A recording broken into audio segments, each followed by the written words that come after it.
Go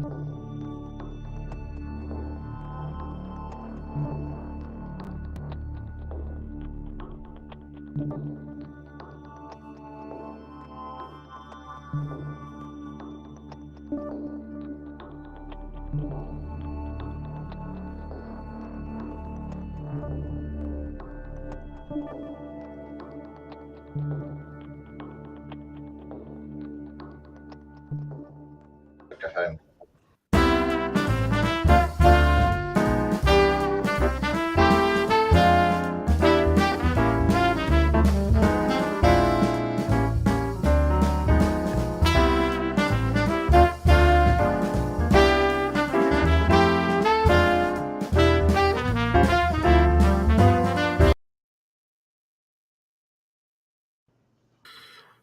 Good evening, welcome back to the Airsoft Show. We're back after a much needed month off. A few people know what's been going on, but family things took priority, so we had to put a pause on for a while. First show of the year, actually. Well said, Adam. But yeah, so we're back finally. If you know, you know. If you don't, well, mind your business, basically. But there's been a lot going on in the last month. Adam and AD have done a JBG course. Recently at the AD has now left holes in the walls at the jail, so we now have new No, I places can to assure go. you that the walls are very solid, and I found that out with my head. So yeah. Deranged's on Instagram saying he's listening on the dog walks to make it fun. Surely our dulcet tones being here should be enough for you. Okay. Yeah. So we're joined tonight. We've got Pete, Airsoft Project, here with us tonight. He's the main focus of the show. However, we have been very kindly been joined for the news/update section. It's not really news anymore because it's been a couple of weeks, but a little bit to go through sort of the things that came out of IWA. We've got Ragman Fountain with his Church of Roy flag proudly displayed in the background in his conference room. I think that's a first on the show, actually. That's got to be, hasn't it? Having a conference room for a podcast guest. Probably. First things first. What are people drinking? Foster's Shandy and a glass of wine. Okay, it's not just me that's got two drinks then. Okay, good. Yeah, just a Coke over it, disappointingly. Just tea.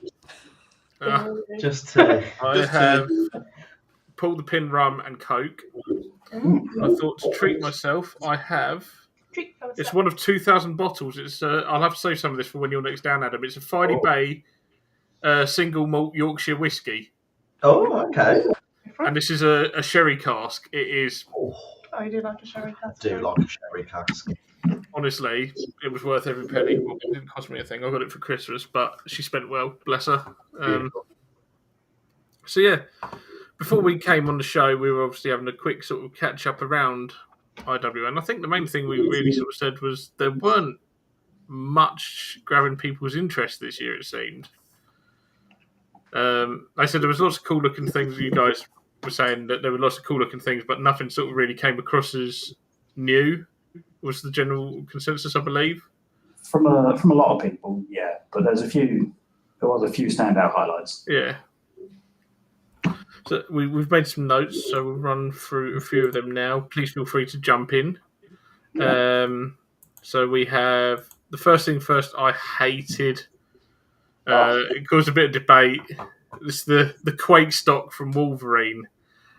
Yeah. So I'll see if I can get the video up on Facebook because that's the only way you can really describe what it is. Basically, it's just like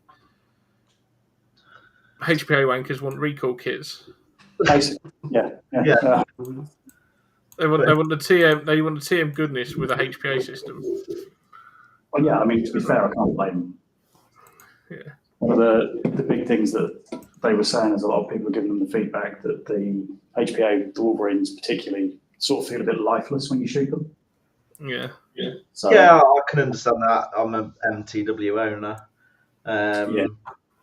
And Yeah, there's not much feedback from it, but it depends what you want from it, doesn't it? If you want something that's got decent recoil, you want an AEG, then it's going to be your TM recoils or your KWA recoils. The red as it's recording. I don't like it. Nah. So essentially, inside the engine, there's just a little air valve, air port takes some of the excess air and just pushes the piston back inside the stop. Yeah, it's Video doesn't really do it justice. It does feel much better to use. It just seems like it's something else to go wrong to me as well. It's something else that's going to break. I'd be worried about pinching my nipple in it. I don't think the video. If you've got it in tight and you haven't got anything up top, I don't know. I'd just be worried about Think it. about Josh. Like pinching. Yeah, Josh, where like doesn't wear a top. You know, I don't know. I don't know. Is it so? What you guys are saying is one of those things that you actually need to get your hands on and try yourself to sort of. Yeah, we've had this before. How have you managed to get the thumbs up going just by nodding your head there? I've absolutely no idea. It's just. I think because you've got your pen in your hand, you're clicking your pen, it thinks you're doing a thumbs up. But we've tried this before. No one else can get it to work. Yeah, God knows. We're all trying to do it. Welcome to the Chairs After Show. We're professional as ever. Clearly, you need a pen. I think you did really need to try it. I think watching that video and people describing it to you, it does look a little bit lifeless. But when you actually, I first tried it and it hadn't got too much of a kick to it. But the HPA needed refilling, so they changed that over. And then I had a go when it was fresh, and it has got a bit more of a kick to it. So it did feel pretty good. I mean, I don't use HPA anyway, so. You know, if I'm using recoil, then I'm getting a lot more than you get out of that anyway. But yeah, compared to no real recoil at all from a HPA and them being so quiet, it did give some feedback. So it was quite nice to get that response into your shoulder. So yeah, it's better than it looks. Yeah, I'd definitely give it a try. I think probably like I say, knocking it before we've tried it. Sort of. It is one of those things. Yeah, maybe I am being it's gonna hard on it. It's going to use a little. It'll use a little more gas than usual, obviously, because of the splitter in the valve, so it's sending it both ways. But other than that, and the potential of maybe things going wrong, it seems it's I think it's worth a try. Yeah. Oh, I would be interested to see how it holds up with the higher rate of fire. You tend to sort of if you fire it full auto sort of thing. Yeah. Can we just quickly take a brief moment to appreciate that someone's actually decided to come back in? Our executive research desk has finally made an appearance on the show. We had to replace you, Luke. I mean, he's more professional than you. He's got a boardroom desk. and everything. Yeah, he's got an entire boardroom to himself. What do you have, Ches? BZ Tactical on Insta saying they were very impressed by the fossil. Yeah, because that was part of the package, wasn't it? The Quake stock was the add-on for the launch of the Fossil series, wasn't it? So it's a completely. Yes, it is coming as a standalone aftermarket part later down the line. But yeah, I quite like the look of the Fossil. I liked the colour because it was like a greeny. The colouring on that did look quite nice actually. It did look rather different. And then obviously the custom stampings for the receiver. Yeah, you're going to want to be quick if you want one of those. Yeah, because there's not many, was there? 300 global. Yeah. Yeah, and you know full well your pockets are going to have to be deep for that as well. You know Simon will end up with one, don't you? Oh, fucking yeah, and then he'll get rid of it for half the price within a week to one of us lot. Oh, no, I'm not getting rid of this one. I'm not getting rid of this one. In fact, I'm going to get in there now. I'm going to literally message him I think he's as we already speak. said in our group chat that he's going to get one. Because he said another one to add to the collection Yeah, he did actually. of unused relics. Yeah. There you go, done. He's messaged. So yeah, that was that. One that I am very excited about, personally. And Ragman understood my excitement on this. I've been excited since this was announced. Yes. Is the gas blowback PPSH? I mean, yeah. Oh, that was My only nice. little thing, I'd prefer it if the wood was darker. Yeah, you could get some stain. If it's real wood, you could get some stain. You could flat it down and get some stain. But just look at it; it just looks. Get some runs there, on So, did you manage to get a go with this? I did in semi-auto only, but it was still lovely. Is it? I don't know if there was a full auto version there. I assume not. No, because the Germans have like weird airsoft rules, don't they? Yeah. But it was really nice to shoot. Probably one of the highlights there. I'm very excited for that. I'm not going to lie. I do like. It's one of those things. I like them, but I don't have any. Like the old school sort of. I think I will have to. I'll have to start saving the pennies now. Yeah, it's on my list. I'm trying to remember who was the OEM for that one again. It's VFC. Oh, don't tell it. Keith that I'm going to buy VFC then, because he'll go off on one. But like, I'm actually very excited to see that. I actually can't wait to have a go with one. I'm sure I'll find one somewhere. Yeah, it's hefty. You're not going to want to lug that around all day. It'll be fine. That's all right. Andy only plays half the day anyway. Yeah, I'll get bored and distracted. I wasn't going to say that. They also had some AKs that were pretty solid feeling, but I don't know if they're going to compete with the GHKs and TMs. This is the thing, you've already got very well-established names on the market with certain brand or certain types of gun. You need to have that something different these days to really sort of stand out. I think if they come in at the right price point, then they'll probably do all right, but overall they didn't feel as solid as the existing brands that we've already got. Yeah. It's a shame.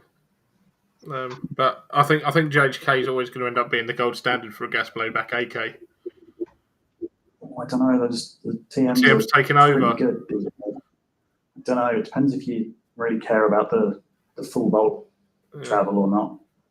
The performance on the TMs is really good. The TM's not plastic though, or are they actual wood? It's been a while. I don't know actually, because the only one I've tried was Roy's, and that's all Zenit code up, so there's no wood left on anyway. It's not even an AK at that point. No, you know what he's like. Yeah. Speaking of the old school weapons as well, just before we move on to the last bits, is the where is it? Finally, an actual Bren. Oh yeah. At long last, they've actually done one in Airsoft. I managed to get absolutely no details about that. I don't know if you did, Pete. I didn't know. I just saw it and thought, that's one to keep. It's one of those things. I hope they actually do it, and it's not one of those things that they've made one for the show just to show, and then it never comes out. Yeah, because that's one thing Red Wolf has always been good at. They make these amazing, beautifully crafted showpieces, but then they never release them because it's just they've done it to show you for the show. Like it's the only time you ever get to see it. Yeah. Do you remember a few years ago when they did the like porcelain modify? It was like really sort of it looked like one of the sort of like the Japanese vases or the Chinese vases with like the white and the blue paint on it, and they'd done it was a beautifully crafted gun. Whoever painted it done an amazing job, but obviously it was just done for the show. Yeah.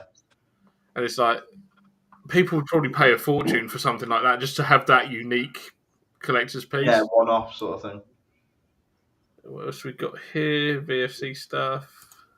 I'm going away. Ash on Insta says we want the SKS. Oh, that was a sore subject. I wanted to see the SKS as well. assuming that everyone's aware that they're, I believe it was S&T, got an SKS coming, and an AVT and SVT, along with Stens, Sterlings, some Lee Enfields, like a whole load of classic stuff. But unfortunately, they didn't have any of it to display except the AVT, I think it was. Yeah, that always makes me feel a little bit iffy about what they're actually doing. If they're not displaying it, what are they covering up? I heard they had some customs issues. Yeah, that would surprise me. Couldn't bring most of their stuff over. Would not surprise. So I'm not. Yeah.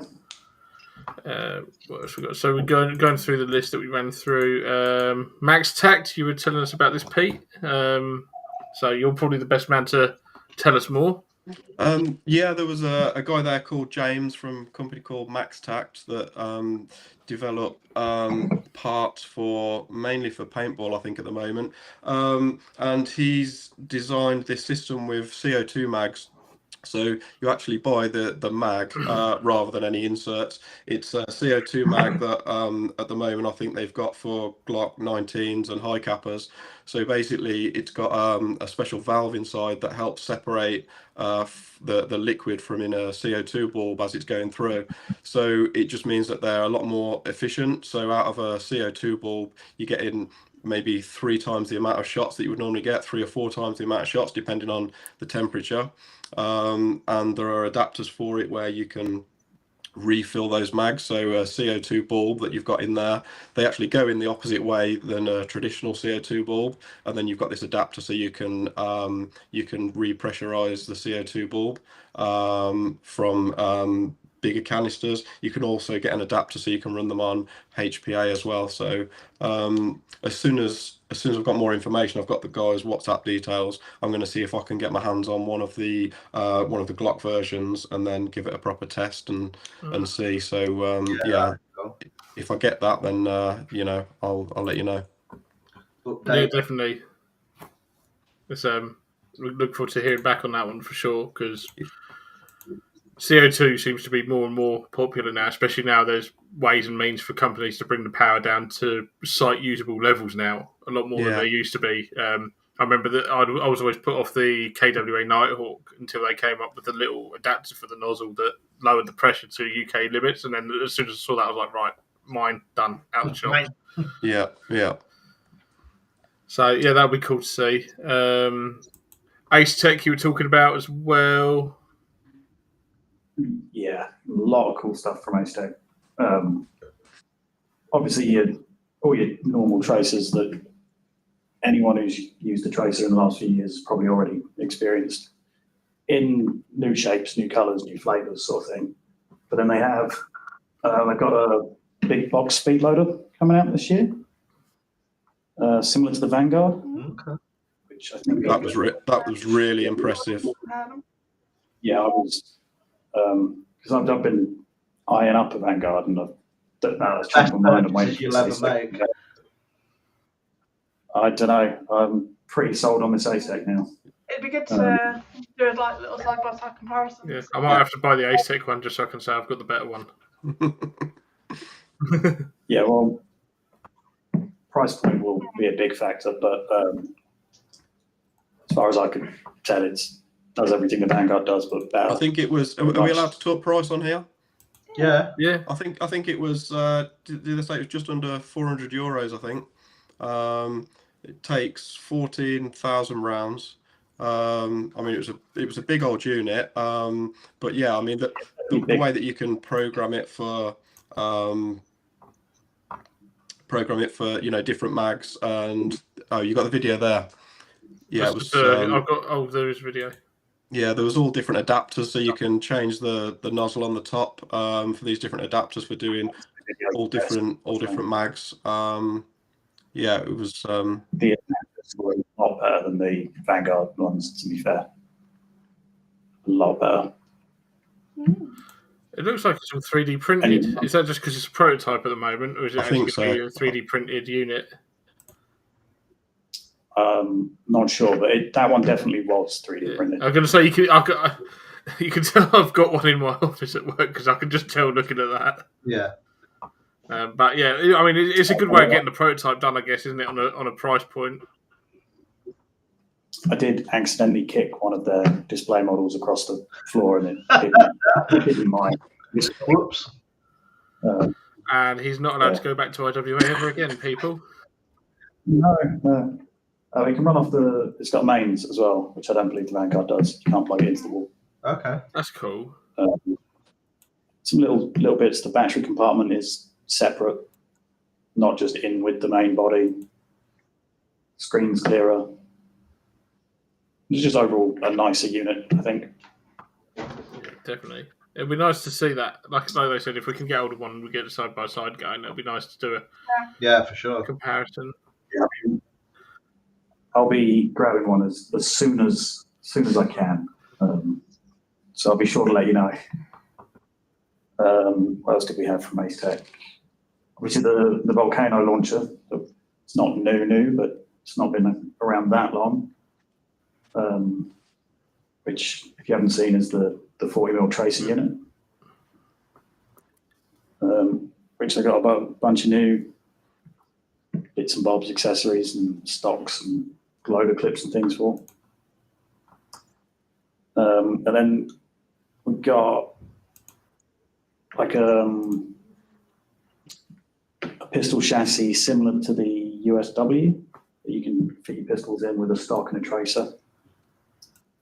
But more exciting than that, at least for me, is the FMG9, which Ace Tech are now producing themselves with a couple of other parties involved, but it'll be a complete unit, not a kit, coming with the tracer built in, all the internals, which was a big highlight for me. And I think here I've got a video of it. Cool idea. Yeah, I was really, really happy and impressed with that one. That's on my list again. Where is who saw Hulk, by the way, out of you two? Because I maintained the little fucker was there. I didn't see him. No. Cannot confirm or deny. He'll be upset with.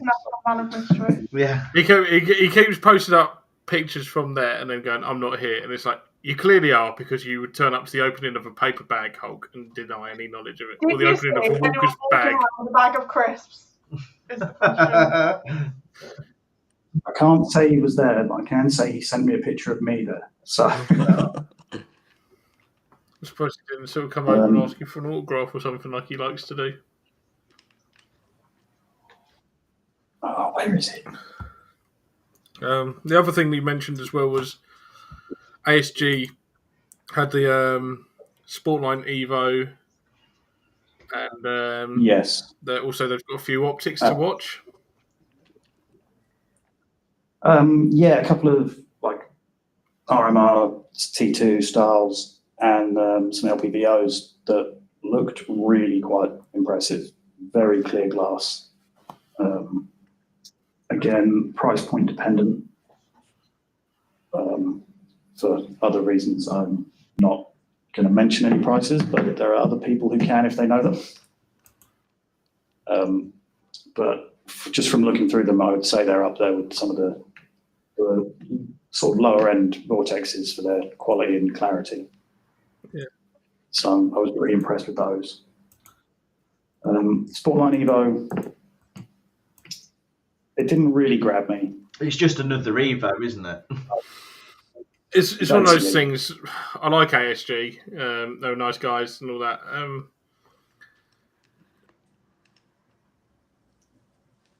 Are they flogging the Evo to death? Do they maybe need to? Are we going to have to do another trip up there to ask these questions? I think they probably need to broaden their range a little bit. I think. Yeah.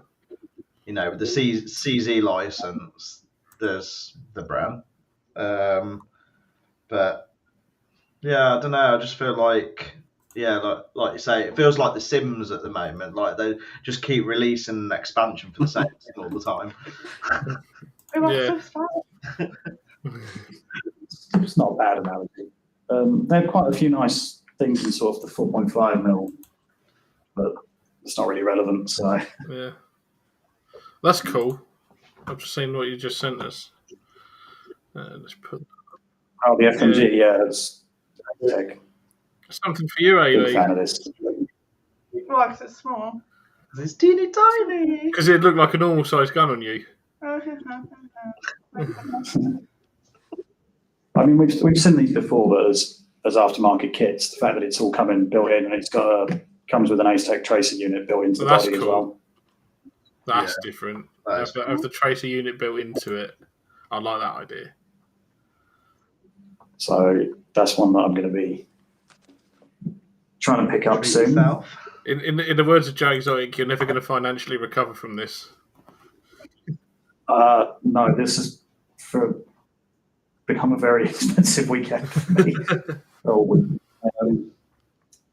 I've got a whole year to sort it out. Yeah, it's fine.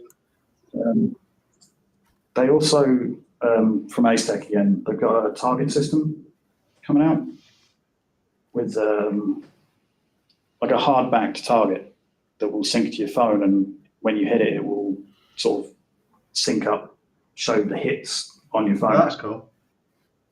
With a pulley system as well, so you can run the paper targets down like in the old ranges. I do have a video of that, but it's not great clip, unfortunately. Speaking of targets, did anyone hear anything about the because that's happened while we've been off air, was the release of the new attack sense system? Didn't realise.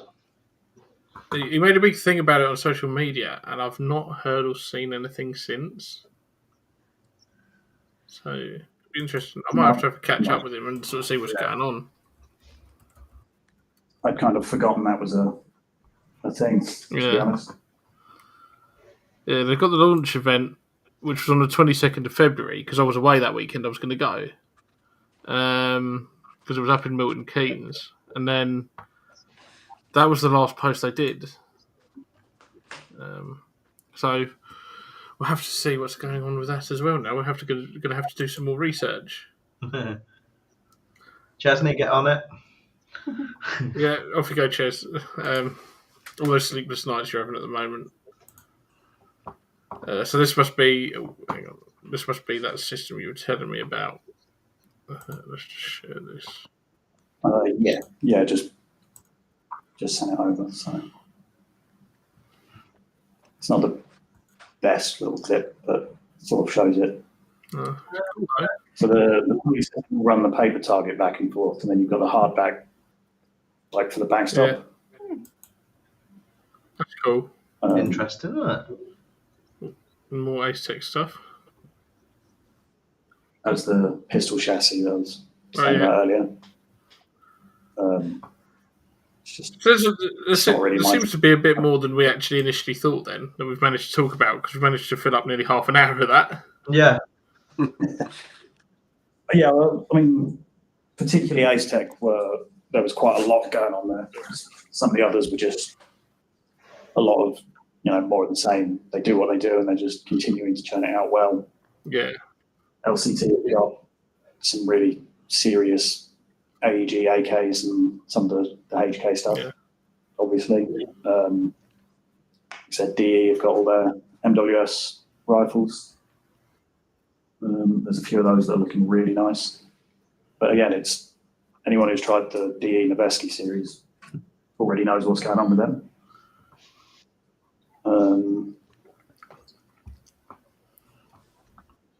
VFC, we already talked about, had some cool stuff. Cool.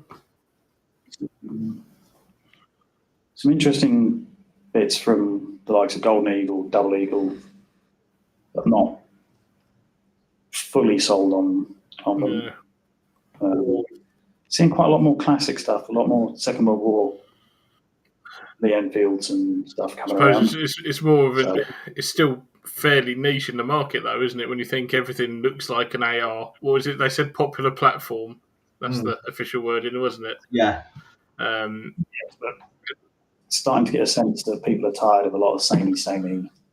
Maybe some variation will be appreciated. It'll be interesting to see what everyone's thoughts are. Anyone who's tuned in, what your thoughts are. Are you fed up with the samey, or are you just happy and content with an AR platform? I know for me, if I go somewhere and I see a guy who's got a weird gun, he's the guy I'm going to talk to. Although it's often me. So I think my next purchase is going to be, it's finding it'll be finding higher cap mags, but the TM SIG 553, I think it is. I saw that mags are only like 40 round mags, and I'm not about that life. Yeah. I mean, I'm sure you can adjust, can't you? Pass. It only comes with a 40. I want to say it's 44 rounds or something random like that. That's plenty. But yeah. So if I can find higher cap mags, I think I might definitely be getting one. Just because it's something a bit different to an M4 or an AK or that kind of thing. Yeah. What else do I have here? Chesney on Facebook. Yeah, I still want an AK. Yeah, that'd be pretty cool. Yeah. I'm fairly surprised that, isn't it? Yeah, it's about time Wolverine made something other than a M4 like popular platform. Corrupt Sapphire is raising a very good point here. You're at the mercy of the licensing houses and the appetite for the manufacturers to make the different unique guns. I suppose they've got to look at the market and see what's actually going to sell. If we make this, is it going to sell? I'd be surprised if those Brens don't fly off the shelves, for example, if they make them. Just as an example, something I can see some of the older stuff going, like especially the things that aren't already out there, because you've got a couple of Lee Enfields around, haven't you?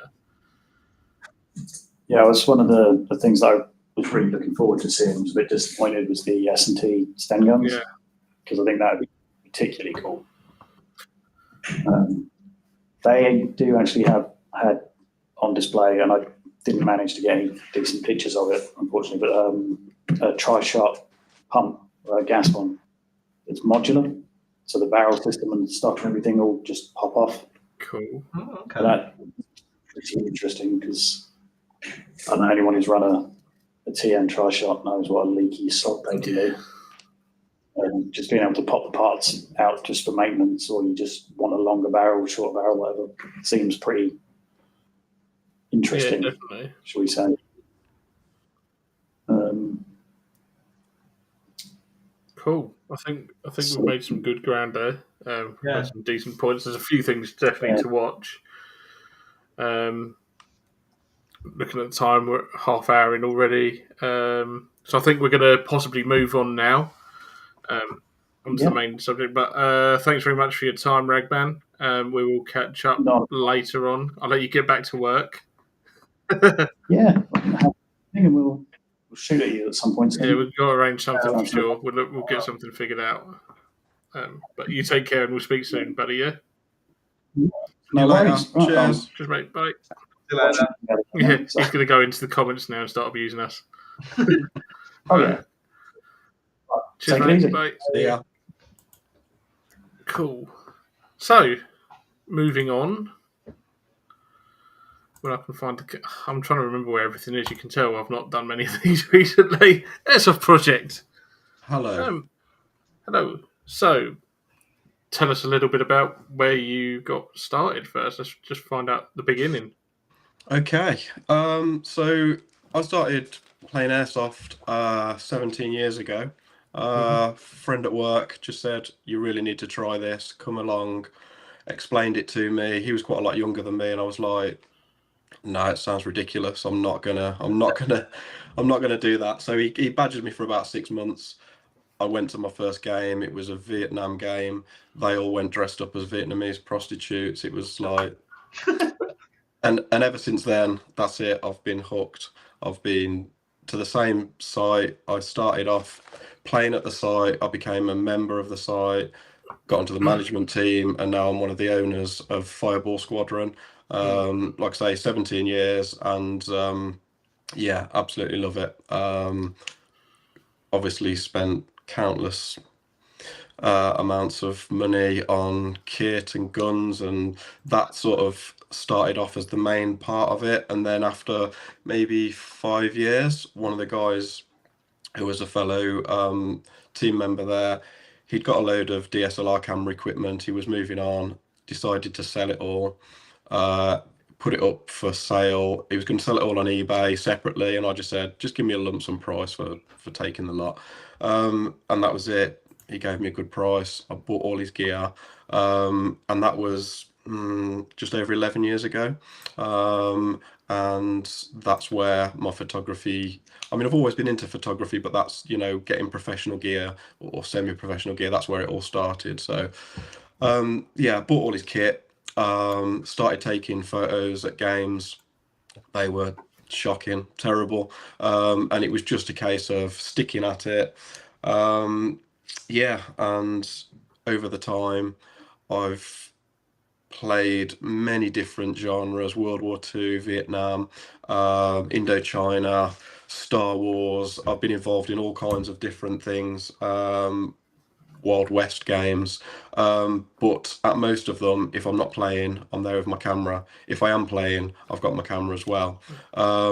Just trying to document the events and my life through airsoft with a great bunch of people that I've met, and capture memories for us all. And that just developed into sites wanting me to go and do photos for them, and brands doing photo shoots and doing one-to-one photo shoots with some big name airsofters. And yeah, it's just airsoft developed into a big photography thing for me. So, and the two just work hand in hand really well. One of my airsoft friends from the very start suggested that I go to a Comic-Con with him as well. He was into like Judge Dredd, cosplay. He spent a fortune on that. I went to a Comic-Con with him, took photos, fell in love with that as well. So for 10 years plus now, I've been doing cosplay and Comic-Con photography. So yeah, it's been fun. It's been fun. Yeah, not much free time and not much free money, but yeah, it's been fun. Definitely. So you've been in there a long time. Obviously, Fireball Squadron's still a site that Phil Bucknell keeps telling me I need to go and try out. Yeah, I haven't managed to make it yet. I think that's up your guys' way, isn't it, Adam Ailey? Yeah. Yeah.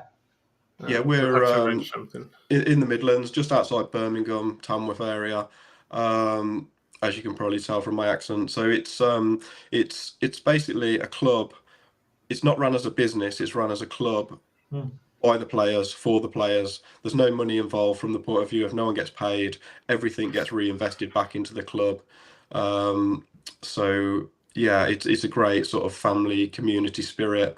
We all muck in and marshal and do build days and get involved in running games and the website and everything else. So yeah, we've got maybe I think 30-40 active members at the moment. So yeah, it's a great site. It's the first one I ever went to, and I go and try lots of other sites. Obviously I'm a bit biased because it's my home site, but because we run the games how we want to play the games, then that's why it works for me personally. Well, the first thing that got me into it was I went paintballing at MPF Bassett's Pole way back when I was back at school.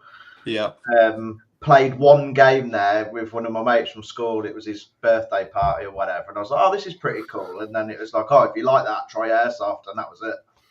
Yeah. Off you went. Yeah, it's addictive. Dan Chesney there saying that it was his first ever dedicated airsoft site that he played. He's also been hurling a little bit of abuse at you about Vietnamese prostitutes and all that. Yeah. So, what would you say was the catalyst that got your name out there? What was sort of like that big moment where all of a sudden everything started blowing up? If you could pinpoint it. I'm not really going to say it's sort of blown up. It's just it's been, because it's been going on for so long, and it's just been like a gradual snowball effect. There was a time when things like, with social media, Instagram, that it didn't feel like it at the time, but it was so easy to get followers.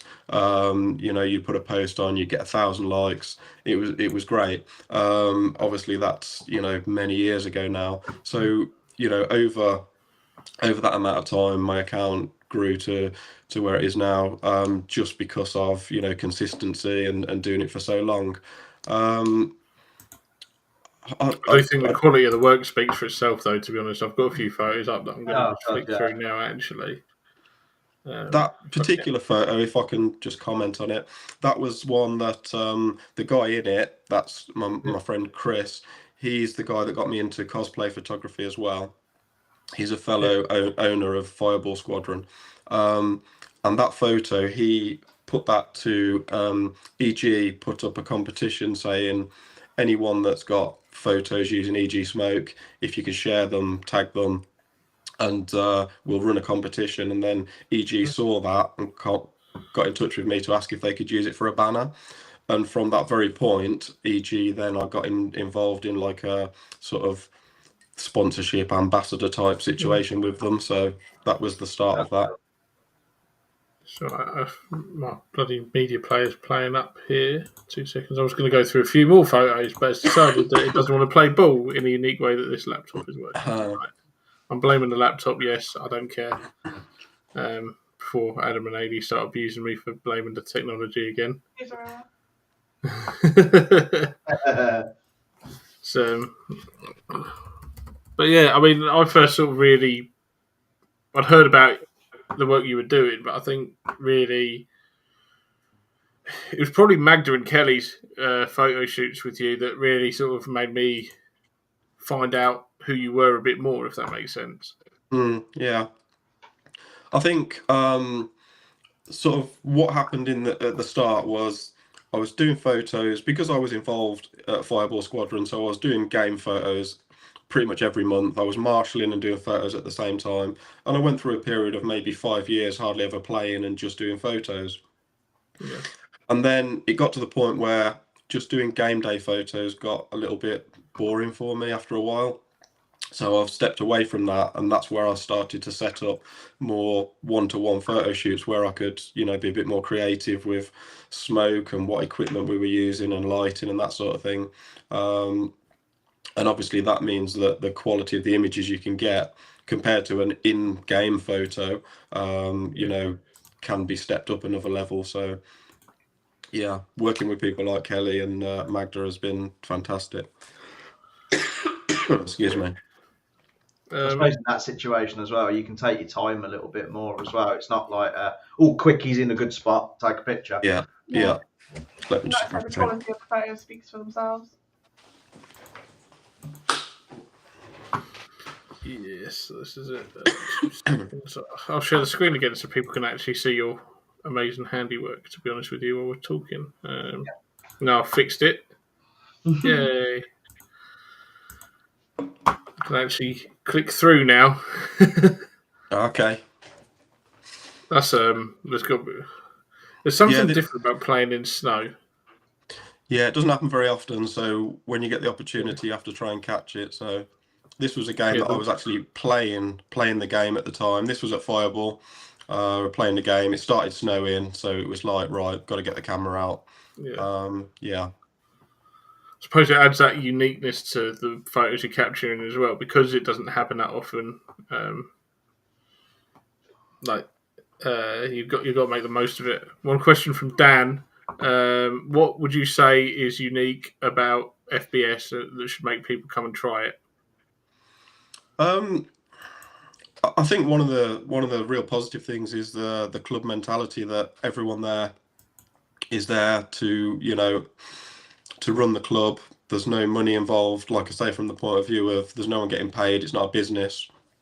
So it's like a real family feel to the place, and everything that we do gets invested back into it. And we've had some great builds over the years. We've got a Wild West village. This was a photo that's on the screen now from a Western game that was run there.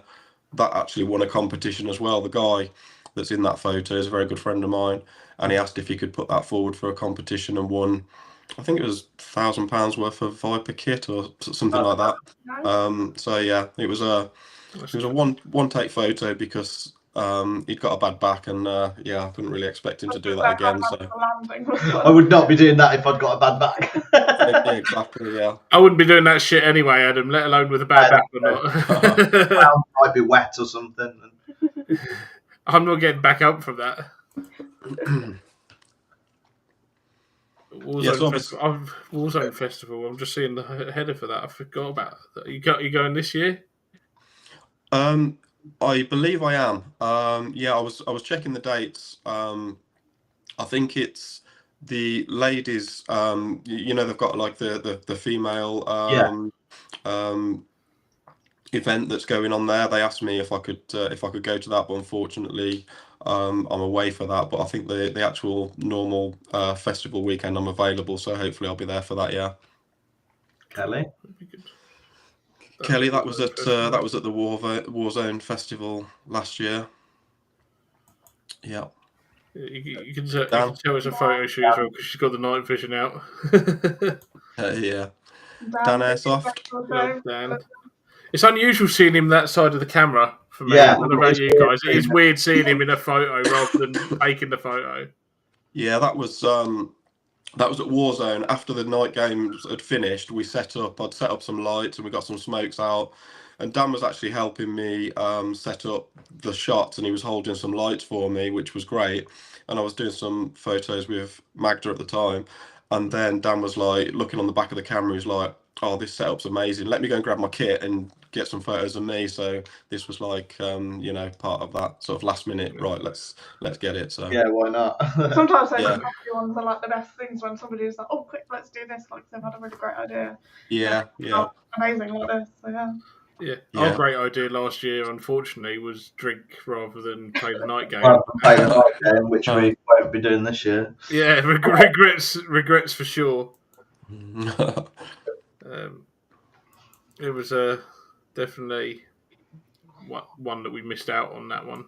Yeah, we were watching at the sidelines, like, I really wish I hadn't had a drink now. That's the end of that. Yeah, it was an event to behold because there was quite a team of you guys as well, wasn't there? There was you, Dan, Ash. A couple of others. I know you three were the main guys. Possibly a couple of others loitering around as well. But a couple of the regular photographers from Warzone were there as well. Yeah. Hulk says that he would love to meet you in real life, and he hopes you like selfies. But he probably already met you at IWA, and you wouldn't even realise. I've met him in real life. Yeah. He didn't see me coming. The thing that makes me laugh about him is we'd met him and then he tried to hide his face from us at another event. And we're like, "Dude, we know what you look like. We already know you." Yeah. He said he's actually coming with a question. He's actually done something to contribute to the show rather than saying that he's not here. And he says, "How do you protect the camera lens?" It's very difficult. I mean, you just try and put yourself into positions where, from being an experienced player, you sort of get a feel for where people are going to be shooting. You never know what's going to happen, obviously, but I always use like UV filters on the front of the lenses because a lot of people will go into an airsoft game to do photography and they'll have, a really good camera and a rubbish lens. And it just doesn't work. You need to spend your money on the lenses, but obviously that's the bit that's usually most at risk. So you've just got to try and protect it by, when you're not taking photos, keep it down out the way. When you are taking photos, try and pick a good position, get a UV lens protector for it. I've had it shot a couple of times and luckily never any damage. So yeah, the thing is, it's a tool. So if you want to get that shot and you want to be in the thick of it, you've just got to go in there and just hope for the best, and have insurance. Yeah, I suppose having that filter as well is something sacrificial on the front of it at the end of the day, isn't it? So if that breaks, it's a lot cheaper to replace than fucking the prices of some of these lenses. And you could pay some serious money. Yeah, exactly. Some of them are insane as well. I've seen them over the years at other events where it looks like they've put a dustbin on the front of their camera, the size of some of these lenses. It's insane. And you're like, it's 300 meters away what you're trying to photograph. You know, what you're achieving. Yeah. I mean, sometimes that helps as well because the bigger the lens, so the longer focal distance that you've got, you can be further away from the action. So if you do end up getting shot, obviously you've you're further away, so there's less impact from a BB. But a lot of it's just down to luck and judgment. Yeah. Another question from Hulk: would using a plexiglass ruin the quality of your pictures? Probably, yeah. I mean, there's a lot of technology that goes into lens filters for, light aberration and reflections. And I know there's so Josh from Krios, I know that he was looking at trying to develop some kind of lens protection. Whether that's got anywhere yet, I don't know, but I know it's very, very difficult technology. So I think the thicker that you make it as well, to give more protection, is going to give more problems, because a lot of it is down to how much light it can let in as well. So, yeah. It's amazing how much technology actually goes into these things, because people like me, probably Adam and Alias, where you just go, well, that's just a bit you screw in the front of the camera. Yeah. Or my camera is that. Yeah. Yeah. There's a lot. There's a lot to be said for camera phones, and they get you into positions. And if I'm playing in a game and I haven't got a camera with me and I've always got my phone on me, it's great to get those little videos and those little photos when you're in there. But there's still a million miles gap in technology between a camera phone and an actual camera for getting the kind of shot that you might want to achieve. So yeah. Definitely. What have you got coming up then? Obviously, we mentioned Warzone Fest. Yes, hopefully Warzone. So Fireball on there pretty much every month. Whether I'm marshalling, helping run the games, or taking photos, or playing, try and play as well. So then Rumble in the Jungle, their first event was last year. They're running, I think, 2 more this year. So I'm looking to be going to the next one of those, the next 2 of those. I tend not to try and book too many things in advance, because my diary with Comic-Cons and cosplay events, and I do music photography as well. I run my own business. I got family, got holidays to have. So there's just a lot of balls in the air at any one time, juggling. So to try and, commit to too many things can be very difficult. Yeah. Actually, there was something that was mentioned earlier that I was going to get thoughts on. 2 seconds. Let me just... Adam, Ailey, Phil, for me a sec, please, because I'm trying to find the thing. We'll have to arrange and come over to Fireball and give it a go. Definitely. Yeah. It's not far for us. For us it's 40 minutes down the road, if that. Not even that. Half hour, probably. Yeah. Yeah. Well, if you're going to come, we're right by Warzone. Yeah. So we're Junction 3 of the M6. Yeah. Well, if you come in, let me know when it's going to be, and I'll make sure it's a month that I'm there, and I can, I'll either take photos of you there, or I'll play alongside you. Awesome, yeah. Give me a date in advance as well, because we all did not Blackstone, Shadow 1. Yeah. Yes. What did you think? I loved it. We're sort of itching to get back. Yeah, we do. We just need to actually nail a day. Yeah. Exactly the same. I promised my son, who's 21, he comes airsofting with me now. I promised to take him to a CQB site, so we were going to go back there this Saturday. Message the guys there, because they've been asking me to go back. And it's the only day that I could go, and unfortunately they've got private games on morning and afternoon. So yeah. So we're going to West Midlands on Saturday instead to try that. Not been to that CQB Have you not? site Like yet. Command 2, is that? Yeah. So I really like it though.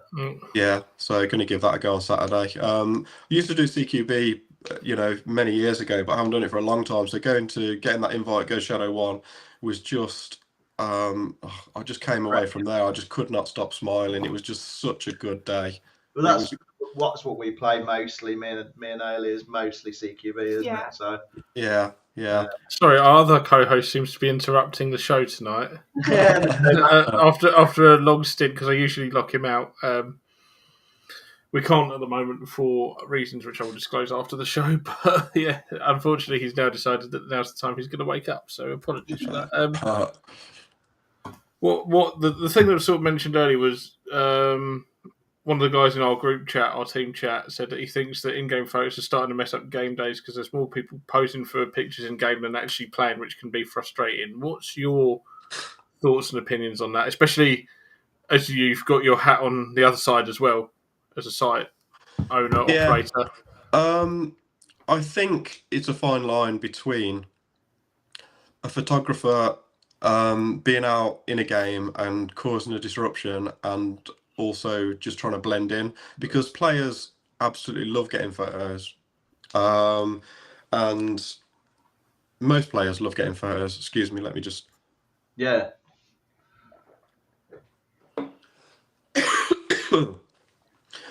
apologise. I'm just getting over a cold, so players love getting photos, but it can detract from the game. And if you're walking around in a high vis, and sometimes you might get 3 or 4 photographers, and it can annoy people that are trying to run games. It can annoy players that don't want photographers following them around, giving their position away. So I think it's just just got to be sensible, really. Just try not to annoy people. Try not to give their positions away. But yeah, it can be annoying. I say that knowing full well that me and Adam caused absolute chaos at South Coast CQB last year with Hasmin and Dan taking photos around the site. Well, because they couldn't stop laughing, so they couldn't take the photo. It's just because I saw that and I asked the question. I was like, "Oh yeah, actually, we kind of did that just by fucking causing chaos. Yeah, not actually pushing the site because I was doing stupid shit to you, or you were leaning on top of me to get a photo and I couldn't move, and I had my knee digging into BBs and things like that." I think as long as you're, like you say, discreet about it, you're not giving people away, and you're not sort of like interrupting their normal sort of gameplay, if that makes sense. Like you're not like stopping them in the middle of a firefight, like, oh, stop there, you've got to car right now. So yeah. Hasbin does say high vis for the week, by the way. Yeah, okay. I think some of that's down to the responsibility of the photographer as well, because if you're following people around and they start stepping away from the game when the game's going on around them, and they try and make a photo shoot in the middle of a game, that's not people actually playing, that just detracts from the whole thing. And but if you're taking photos discreetly of people playing and the game's going on around you, then I've got no problem with that, so long as the people that you're taking photos of are cool with it. But yeah, I just don't think it's appropriate to sort of be stopping gameplay and trying to do a photo shoot in the middle of a game, because at the end of the day, that's a site's bread and butter. That's their business. Their most important thing is people playing and having a good time. Some sites have actually banned it. Photographers sort of going around.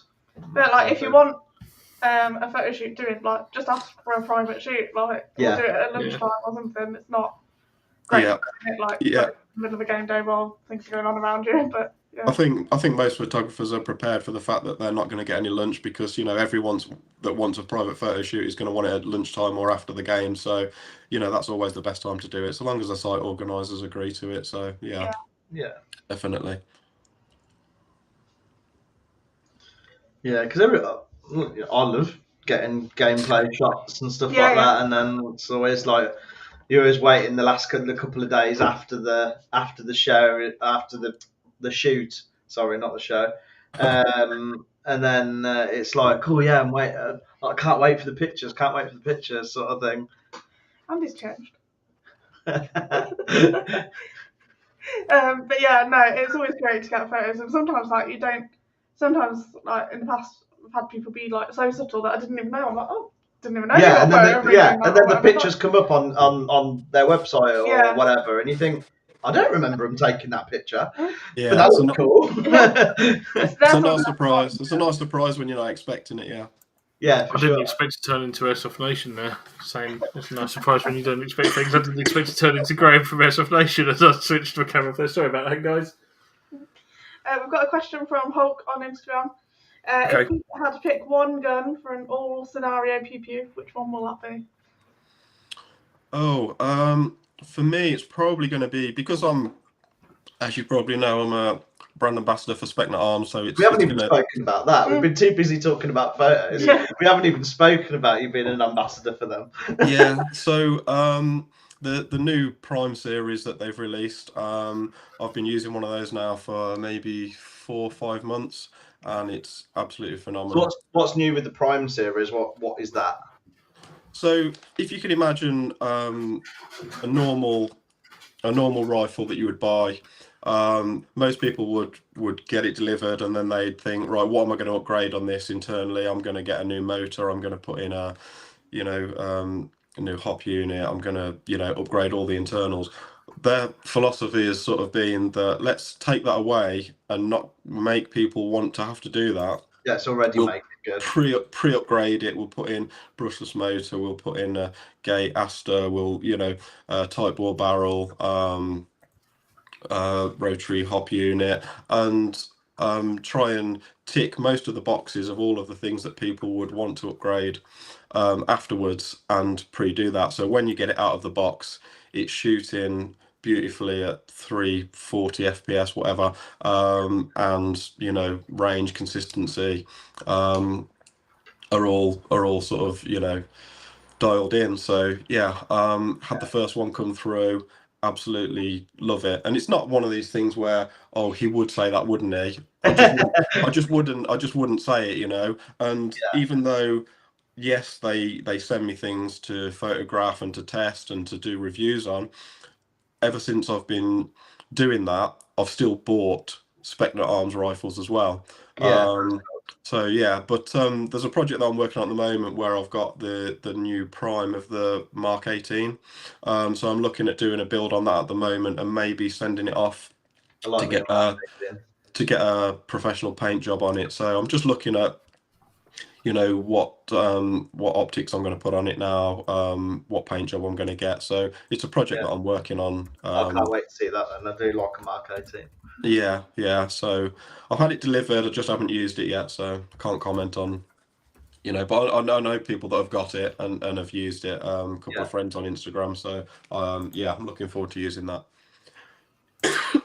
I think the Instagram live has died because we've gone over the hour mark. So in case anyone can still see it, but I don't think they can. Thanks for tuning in on Instagram. We'll call it a night on there. But yeah, speaking of Spectre, I noticed that they've opened up their ambassador program until next Friday, I believe it is. So there is time for people, if they wish to put forward for it.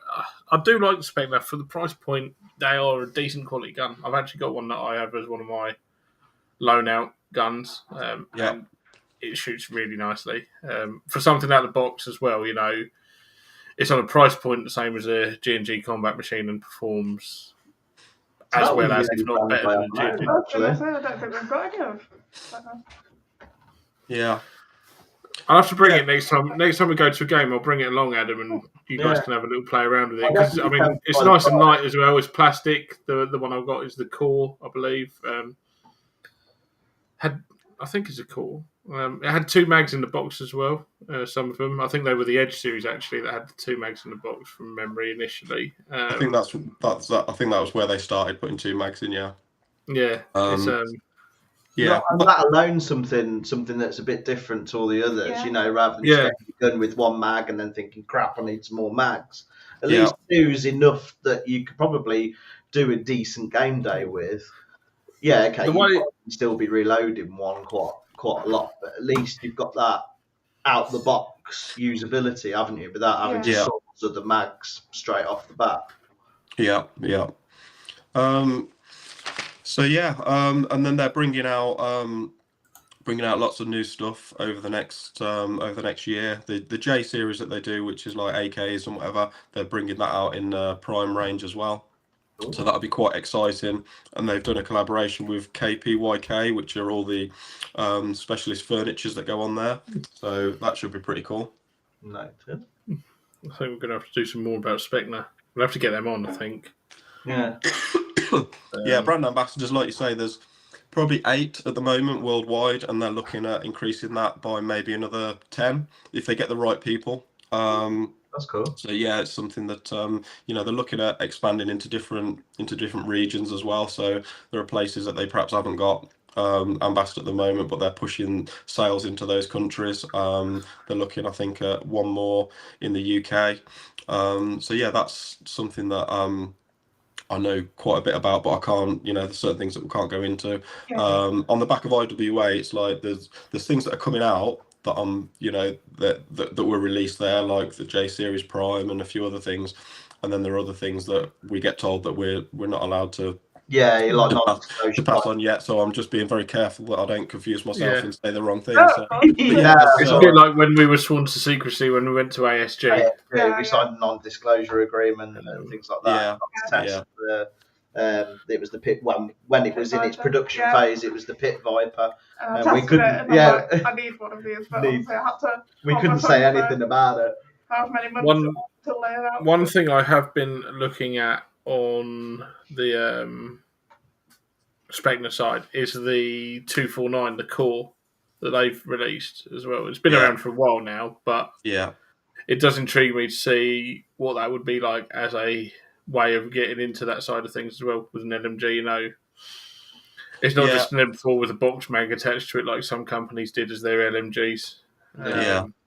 It's actually been built as a 249. Yeah, I haven't got one. I haven't tried one, so I can't comment on that. Being a brand ambassador is, gives you access to lots of information. But when it's a company like Spectre where, they've got such a massive range, obviously you can only have access to, certain parts of it. So the things that really float your boat on, like the M4 platform or, the submachine gun, like the 9mm X series that they've brought out, those are, where I've got most of my kit, so you can comment on those. But 249, and they do like G36 range and the core, and they've brought out sniper rifles, which I've got one they sent me. Haven't had a chance to use it yet, but I've used it for some photo shoots. So it's an exciting time, I think, to be involved with them. Lots of new projects coming up, so I'm excited. Yeah, we look forward to seeing more from you and about them. 100%. I think Ailey should send off to be a brand ambassador as well. Do it. I don't want people like me. Go for it. And they're doing kit now as well. They've got SATAC, so they're doing bags and vests and tactical gear. So starting to become that one-stop shop, a bit like New Pro did. Yeah. Just because that's the one that came to mind as released all the kit and stuff as well. That was like, Oh, hang on. Have I got to do another type here? It's definitely one to watch. I do like Spectre, and I do like the stuff they've released, and it's one of those you get what you're paying for brand. Yeah, I agree. It's 2022, I think. I ended up getting 2 TM MP5 recoils. Absolutely love them. Used them for about 3 or 4 months, and then it was the start of 2023 that I became brand ambassador for Spectre, and they sent me a couple of rifles, and since then they're the only rifles I've used, just because obviously I want to make sure that I'm getting good use out of them, because there's no good trying to promote something that you haven't actually ever used, or if you only used it in one game, because you just don't know whether they're reliable or not. So for the last just over 2 years now, I've used nothing but Spectre, and I wouldn't want to be involved in a brand that I wasn't, comfortable to say that use all the time, and I'm happy to use all the time as a sort of seasoned airsofter. So that's the same reason why I tell people that I like KW8, because it's like it's what I use, it's what I know, and it is a brand that I could get behind because they produce decent kit. Spectre is another one, like especially for people coming in on, I don't want to say more of a budget, because I don't think budget's the right word, because they are decent quality for the price point as well. It's a budget gun, but not a budget gun, if that makes sense. They do a whole range now. So you've got a lot of the sort of starter level stuff, which would be 100 odd quid, going all the way up, and then like I say, if you get to try some of the prime, if you're at a game where I am, by all means, I'll have a few with me. You can try any of them, and I think you'll be surprised how good they are. So we'll have to hook up and do a side by side comparison. Yeah, of course, yeah, that'd be good. We all bring our favourite gun, and then we'll do a comparison against prime side by side. Yeah. Let's do it. Oh, I'm so sorry if you can hear that in the background there. Can you hear that? Yeah. All right. I'm sorry, guys. What the fuck is going on? Right, I think that's as good a time as any to call it a day, to be honest with you. Sorry to cut it short, but I need to find out what's going on there. Pete, where can people find you, buddy? On Instagram, at Airsoft Project. On Facebook, at The Airsoft Project. And every month, first Saturday of every month, Fireball Squadron. Cool. Sorry, Hulk's just messaged me privately and said he's calling Peter. You know where to find me, Adam and Ady, by now. On all the socials. We've actually yet to arrange a game together because I was sick for the last one and we haven't arranged anything since because life got in the way. Fireball Squadron soon. But yeah, other than that, thanks for your time, Pete. Thanks for talking to us. No problem. Thanks for having me on the show. It's been a real pleasure. Sorry I keep coughing, but like I say, just get over a cold. Yeah. Thank you, see you as always. Yeah. But yeah, until then, we'll see you in 2 weeks' time with an as yet undisclosed guest. Until then, look after each other, take your hits, don't be a dick, and we'll see you guys next time.